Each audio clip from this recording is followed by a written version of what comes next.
ერთი წლის წინ დაახლოებით ამ დროს ტირილში ვსკდებოდი. დღეს სტანდარტულმა მომავალზე მღელვარებამ შემიპყრო და გადავწყვიტე რომ დღიური დამეწერა, იმიტომ რომ რაღაც ძალიან ცუდ ხასიათზე ვიყავი.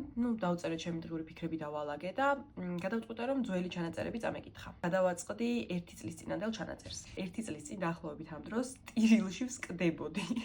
რა იყო მიზეზი?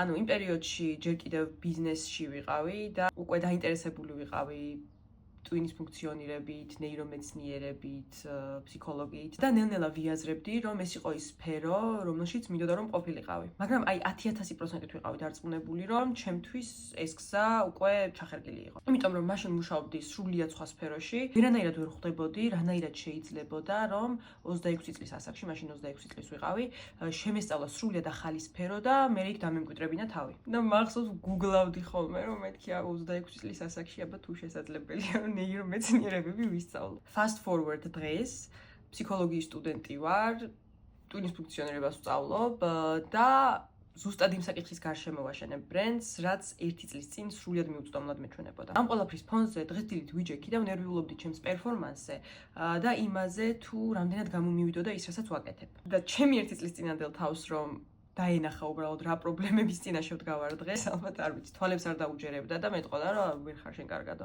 მაგრამ საქმე იმაშია რომ ეს ყველაფერი დამავიწყდა. როგორც კი მივიღე ის რაც მინდოდა, ახალი საზრუნავი გავიჩინე და ის რისთვისაც უკვე მიღწეული მქონდა, აღარაფრად აღარ ჩავთვალე. ეს არის ალბათ წარმატების ის მხარე, რომელზეც ხშირად არ ლაპარაკობენ. როდესაც მიაღწევ რაღაცას, რის მიღწევაც გინდოდა, არ გაქვს ეს ტრიუმფალური მიღწევის შეგრძნება. ტვინი ეგრევე ანულებს ამ მიღწევას და ის პოზიცია, რა პოზიციაში ხარ, ხდება ახალი საწყისი წერტილი. და მანძილი იმას შორის, სადაც ვართ და სადაც გვინდა რომ ვიყოთ, ხდება იმის მტკიცებულება, რომ ვართ უკან.